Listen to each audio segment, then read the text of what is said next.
Bonjour David. Bonjour Roland, bonjour à tous. Bon David, c'est la fin des vacances?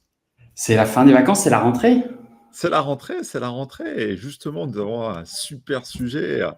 Bienvenue pour le troisième épisode justement, ce rendez-vous un peu mensuel que nous avons lancé au sein de Noise. Alors c'est vrai que pour rappel, David, on va en parler là pendant 30 minutes, mais c'est vrai on a beaucoup parlé de géo, mais c'est un peu l'actualité, un peu le bouleversement dans le domaine du marketing. Sans plus attendre, je vous donne le prochain teasing. C'est que le prochain rendez-vous aura lieu, bien entendu, vous l'avez compris, le mois prochain. Et c'est Guillaume Degré, directeur associé au sein de Neuve, qui va nous parler d'ADS et, ça tombe bien, d'IA également. Comment l'IA, justement, s'intègre dans la partie, en tout cas, ADS. Mais en revanche, ce qui nous concerne, alors, je suis sûr qu'on va parler un peu de tes vacances, mais ce que je te propose, c'est de parler un peu de géo. Oui, Si on reprend un peu le fil, le premier épisode, c'était pour planter le décor, parler un peu des acronymes, parler justement de ce bouleversement. Le deuxième, on a parlé de comment retravailler un peu ces contenus, justement pour être mieux visible dans les LLM. Et on a refait le point sur les différents LLM.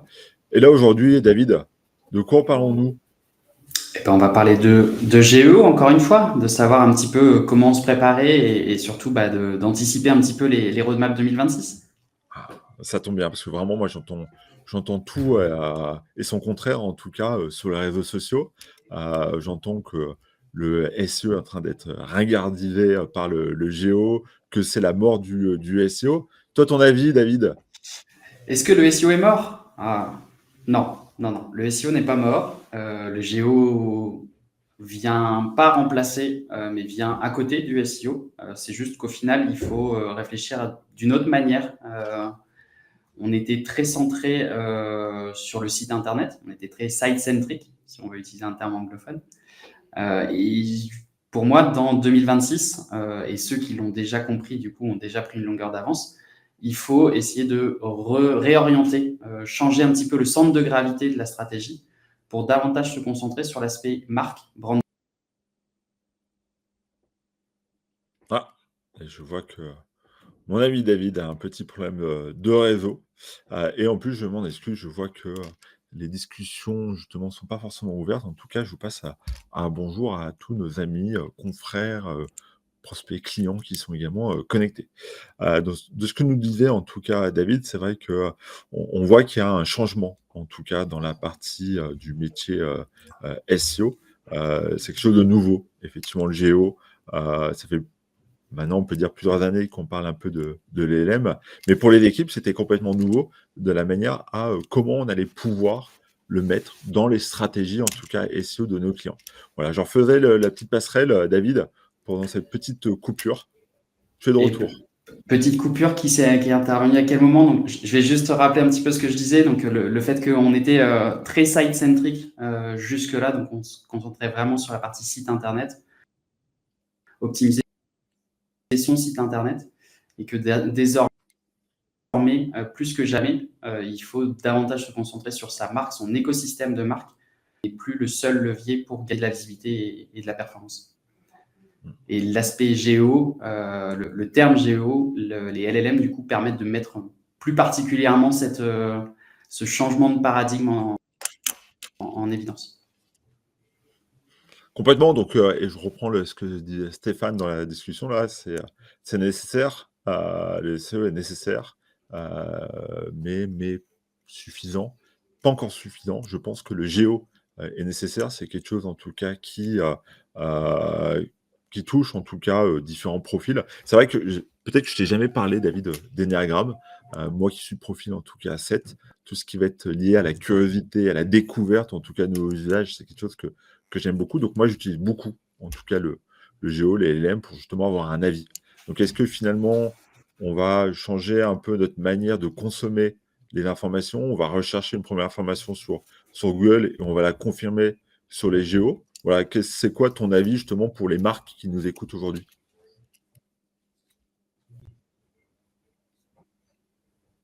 J'imagine que tu parlais de ChatGPT, mais il faut aussi rappeler Alors pour ceux qui n'ont pas vu passer l'information, c'est à déployer l'AI mode, donc le mode IA sur le mois d'août. Ceux qui du coup ne connaîtraient pas le mode IA, c'est ni plus ni moins qu'un chatbot IA qui intervient directement sur la première page, la page d'accueil de Google. Une étape supplémentaire par rapport à l'AI Overview dont on avait beaucoup parlé. Donc c'est encore une fois pas présent pour l'instant en France, mais ça va forcément arriver un jour. Et là, pour le coup, Google reprendra un petit peu une longueur, garde cette logique de chatbot. On a un petit problème de son encore, David. Hein. Je ne sais pas si tu en es conscient, mais on a un petit problème de Wi-Fi, je pense. Ouais. Donc, je vais prendre le relais, David. Je te propose d'essayer de résoudre en ton problème de Wi-Fi parce que on te voit de manière assez saccadée. Donc, David nous a expliqué justement que Google a également testé en tout cas son module de chat sur lequel on peut discuter avec lui, comme des fois on peut discuter avec l'application GPT pour avoir des résultats. Donc, c'est différent de ce qu'on a sur AI Overview. On voit que c'est diffusé en tout cas sur pas mal de pays, pas encore en France.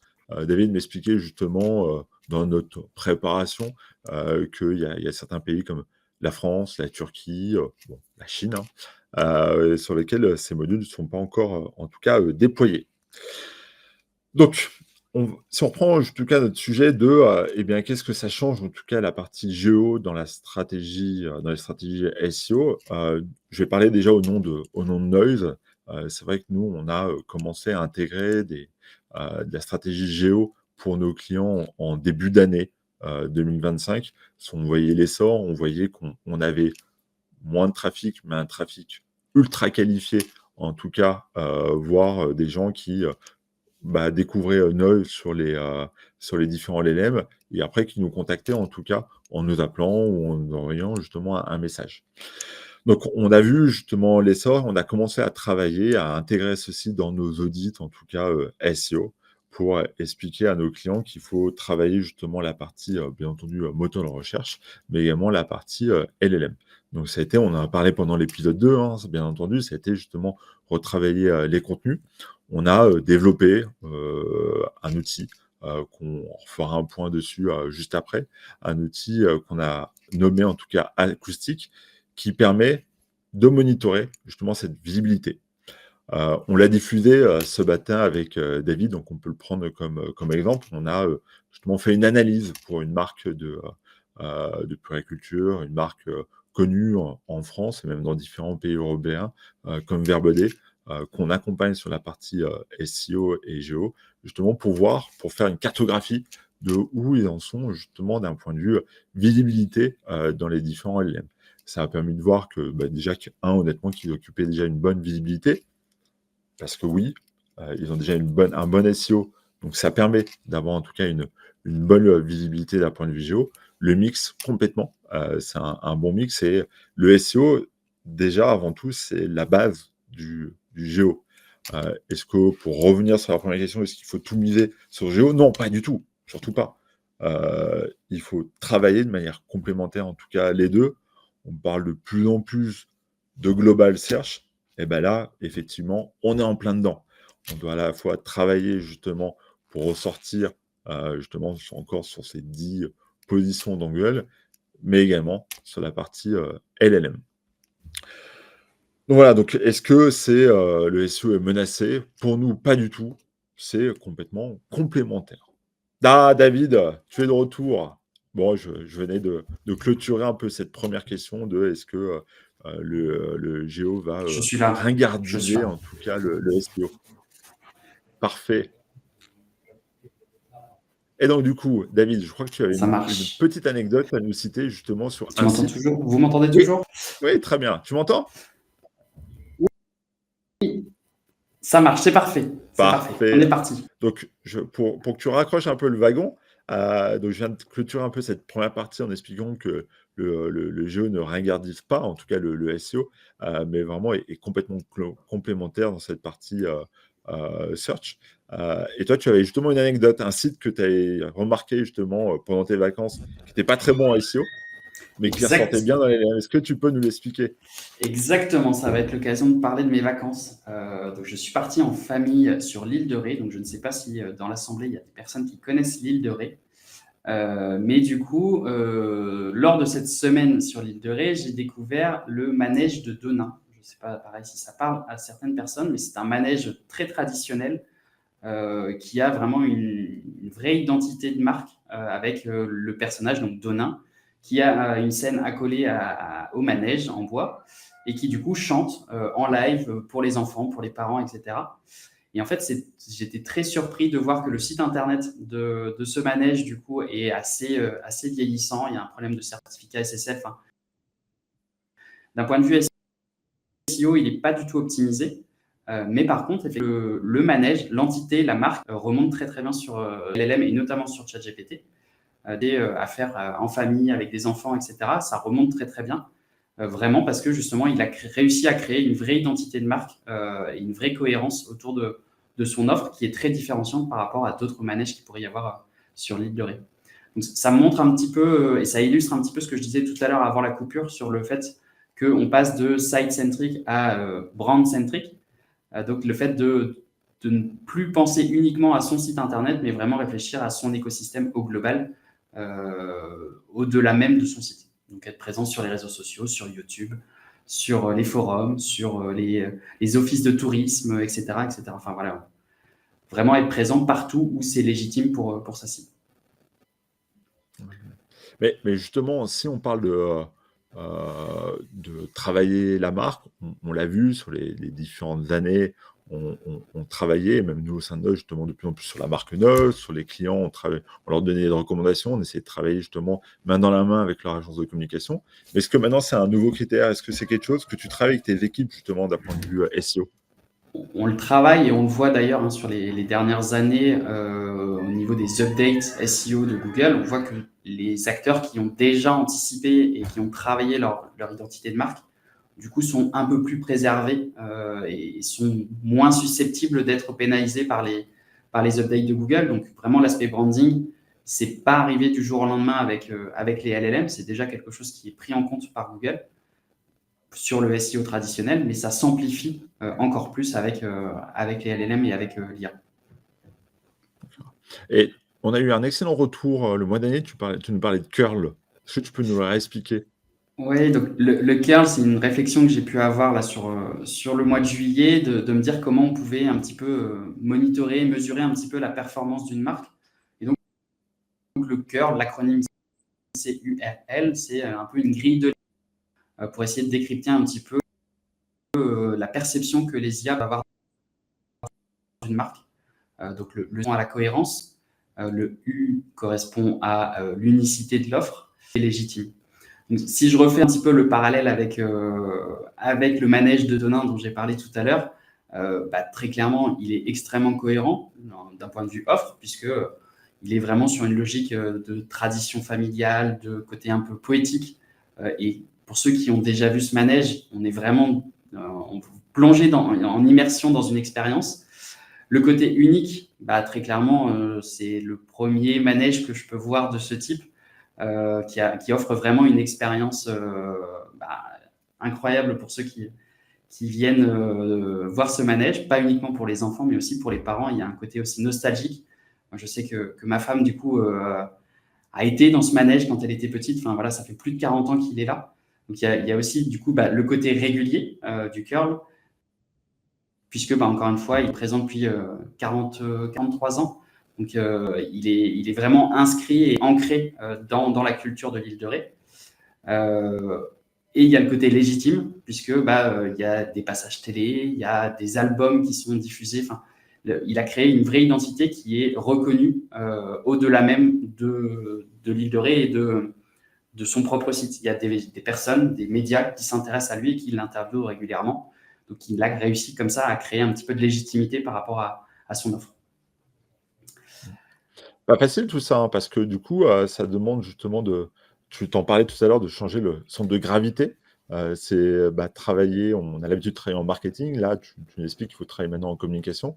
On a, nous, au sein de Note, mais pas que chez nous, hein, nos confrères, souvent, on a des profils très, très marketing, en tout cas, au sein des agences. Est-ce que demain, on doit recruter des profils plutôt de communication? Est-ce que c'est un retour du SMO? Alors, pour le coup, c'est pas un changement brutal, c'est juste qu'il y a une complémentarité qui doit se trouver. Et je dis souvent, il faut prendre du recul et prendre de la hauteur en même temps pour justement un petit peu se poser des questions. Je l'ai vu dans le chat, le mix marketing, c'est d'être plus global et plus uniquement centré sur Google. Il faut. Non, j'ai pas pris, pardon, dans le manège. Mais voilà, c'est essayer de prendre du recul pour justement réfléchir plus globalement et plus uniquement être auto-centré sur le SEO comme on le connaît avant. Pardon. D'accord. Et c'est vrai que nous, dans nos actions, en tout cas marketing, bon, on parle toujours d'un objectif SMART. On doit définir un objectif. Dans les actions marketing, c'est possible. Dans les actions de communication, c'est également possible. Mais est-ce que justement les outils se sont adaptés justement à cette nouvelle approche? On voit pour l'instant, alors on est au tâtonnement, hein, on est encore au début, mais on voit qu'il y a énormément d'outils qui s'adaptent progressivement à ces nouveaux usages. Sur l'aspect crawl, on voit que OnCrawl propose désormais de suivre le passage des bots des LLM. On voit que sur l'aspect suivi, il y a énormément d'acteurs qui s'y mettent aussi. Il y a pléthore d'outils qui sortent, que ce soit des SEMrush, des Systrix ou des Noise, qui proposent également un outil de suivi de mention dans les LLM. On voit que du coup, ça évolue très très vite, même si au final, on est encore qu'au début, aux prémices un petit peu de cet aspect-là. Ok. Et tu avais des retours un peu sur les prix, justement. Est-ce que ces outils font évoluer leur prix, justement, sur cette partie géo? Tu parles des grands outils du marché, que ce soit SEMrush, Systrix, etc., qui du coup effectivement Ouais. proposent une offre supplémentaire, donc avec un tarif qui peut parfois être important, mais qui du coup viennent greffer une offre supplémentaire par rapport à l'offre de base qu'ils proposaient jusque-là. Ok. Bon, en tout cas, c'est pour ça une des raisons également qu'on a lancé, nous, notre propre outil, donc Acoustic, qu'on met à disposition de nos clients via des audits et des accompagnements, en tout cas à Géo. C'est vrai qu'Acoustic, aujourd'hui, il est encore sur le GPT-4. On attend encore un petit peu, parce qu'on a vu que c'était un peu défaillant GPT-5 actuellement. Mais on est encore sur le modèle, en tout cas, GPT-4 sous le modèle O. Et donc, du coup, on arrive à suivre justement toutes ces mentions, ces indicateurs que tu parlais la semaine dernière entre le brand, l'URL. Encore une fois, je le rappelle que tout ce trafic-là, c'est un trafic assez irrégulier et faible, en tout cas, qui est envoyé sur le site. Par contre, c'est quelque chose de très important parce que c'est vrai que quand on ressort dans les premières mentions des LLM, ça a un impact fort sur notre motivation après à contacter telle ou telle entreprise. Est-ce que c'est également le cas pour toi? Est-ce que c'est le cas de ce que tu as pu voir pour les clients?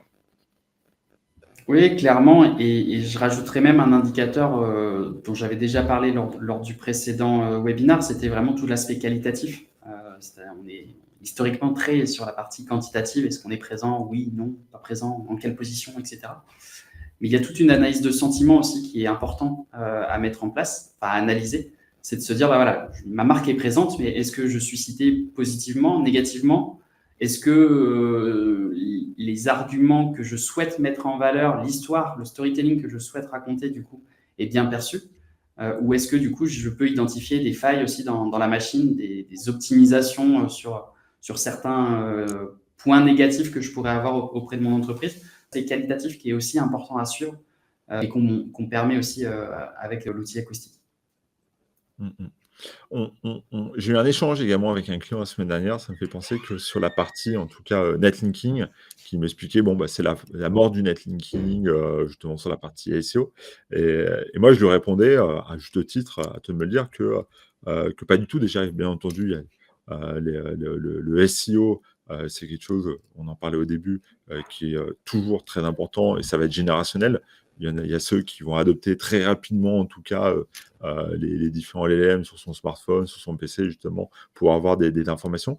Et il y a ceux qui vont rester, en tout cas, sur la partie SEO, le temps que Google, en l'occurrence en France, change un peu, en tout cas, c'est l'affichage et sa technologie derrière. Et je lui répondais également que faut pas oublier que les LLM se basent sur des contenus présent sur des sites et qu'on peut aller chercher justement des liens, on peut aller chercher des mentions. Donc, est-ce que demain, il y aura une cohabitation entre aller chercher la puissance d'un lien et aller chercher la mention également en duo sur un site pour être présent et remonter sur les LLM? Clairement, ça revient à ce que je disais tout à l'heure, hein. On était site-centric, on passe à brand-centric, et le travail sur la marque se passe sur tout l'écosystème. Et donc, forcément, la recherche de mentions, la recherche de liens, etc., sont des éléments qui sont limite encore plus stratégiques aujourd'hui que pour le SEO, parce que justement, les IA ont besoin d'avoir des preuves et d'avoir des éléments sur lesquels se baser pour justement identifier un petit peu les marques qui sont les plus pertinentes et légitimes à apparaître. Donc, j'ai envie de dire plus que jamais, alors derrière le mot netlinking, on associe souvent la logique de lien, mais c'est plus la logique de présence sur des sites tiers, sur un écosystème autre que son propre site internet. Ok, donc c'est vraiment interconnecté. Donc on peut pas me parler de customer journey, de l'internaute le matin, il peut faire une première recherche sur du SEO, compléter sa recherche justement en géo sur les différents LLM, aller sur du social media pour avoir des avis de sa communauté et faire un achat directement en allant directement sur la marque. Oui, très clairement, je le redis, hein, mais c'est d'être présent partout où c'est légitime. Si c'est légitime pour moi d'être présent sur YouTube avec des vidéos, go, on va sur YouTube et on fait des vidéos. L'idée, c'est vraiment d'être présent partout où c'est légitime, partout où c'est pertinent, pour justement avoir un maximum de points d'interaction avec sa cible, pour que justement on entre dans la tête des gens et que la marque, du coup, se marque dans le temps. Que la marque se marque. Merci David. Et du coup, sur 2025, tu nous avais donné une liste de devoirs, justement, des choses à faire. Est-ce que tu as fait évoluer en tout cas tes devoirs pendant l'été? Est-ce que tu penses que tes stratégies, en tout cas septembre 2025, vont changer pour les clients? Est-ce que tu vas rajouter des nouvelles choses dans les audits? Très clairement, la première chose, et je l'avais déjà dit aussi sur le précédent webinaire, hein, c'est de commencer dès maintenant à faire un état des lieux, de savoir où est-ce qu'on se situe. Est-ce qu'on est en retard ou en avance, mais en tout cas d'avoir ce point de repère par rapport à sa concurrence, de savoir un peu sur les différents prompts et notamment et surtout et principalement et essentiellement sur les prompts vraiment transactionnels, les prompts qui vont vraiment nécessiter une recherche, une comparaison entre les marques. Et c'est vraiment d'avoir cet état des lieux, ce point de référence. Et ensuite, après, c'est adapter, aligner un petit peu la stratégie SEO pour être davantage dans la logique de marque, de branding, pour justement asseoir encore plus sa légitimité. Alors, je veux bien, mais il y a quand même un biais dans tout ça. Le prompt, aller chercher des prompts transactionnels, on ne les connaît pas. On ne les connaît pas et ça reste la principale limite aujourd'hui que les LLM nous proposent, c'est qu'on n'a pas de données, on n'a pas d'outils qui nous permettent d'avoir des volumes de recherche, d'avoir des saisonnalités, etc. Donc là, pour le coup, on se base essentiellement sur notre connaissance du client, du secteur d'activité. Et c'est là aussi où on en revient à la logique de communication et de connaître bien son persona, son buyer persona, pour justement se mettre à sa place et identifier les requêtes qui peuvent être utilisées. Très clairement, sur du e-commerce, tout ce qui va être où acheter, plus le nom du produit, typiquement, ce sont des prompts qui peuvent être très intéressants à monitorer. Ok, ou bien ça peut être justement quelle est l'agence qui peut mieux répondre à ma problématique du moment, que ce soit dans notre métier du conseil, mais également dans notre métier, que ce soit lié à la comptabilité, lié justement, on travaille beaucoup sur la partie assurance mutuelle. Donc c'est le genre de choses où on peut analyser à la fois du transactionnel, la partie information, la partie également noto. C'est tout ça. Donc en gros, il faut travailler un peu en catégorie. Tu parlais de silo d'un point de vue SEO.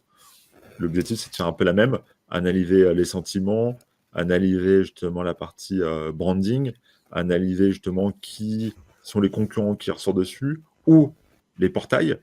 Quel est ton avis justement par rapport à ça? Comment ta méthode?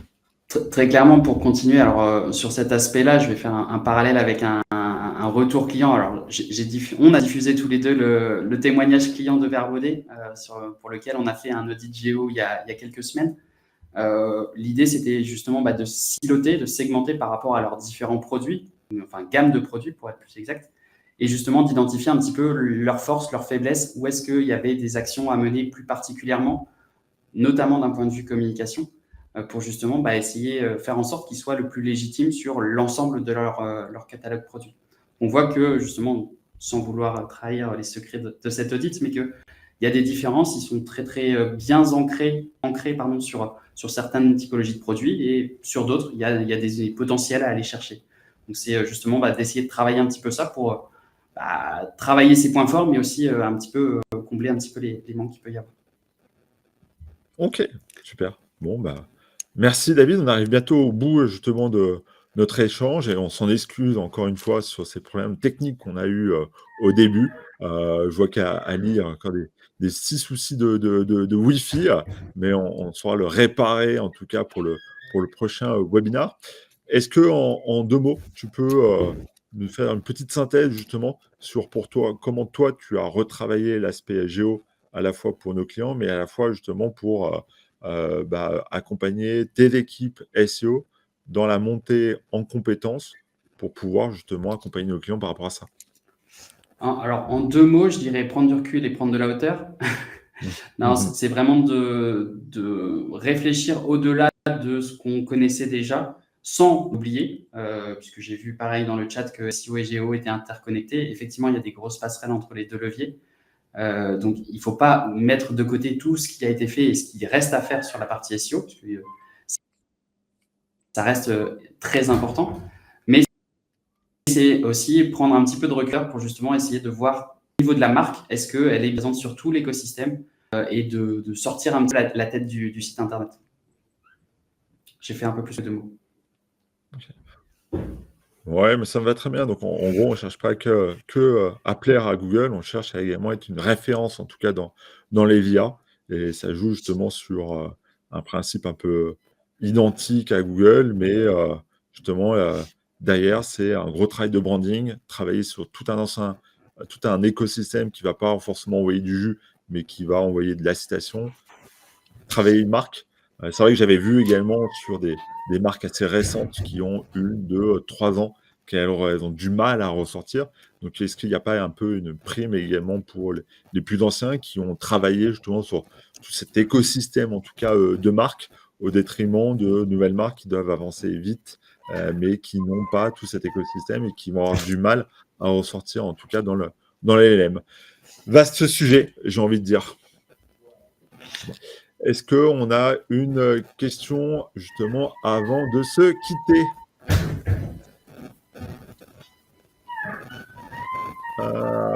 Jean, ne t'inquiète pas, nous allons justement t'envoyer le live, bien entendu, et j'en profite, nous allons créer notre petite chaîne, en tout cas neuve, pour répertorier en tout cas tous ces petits webinaires que nous faisons et que nous mettons à disposition de la communauté, bien entendu.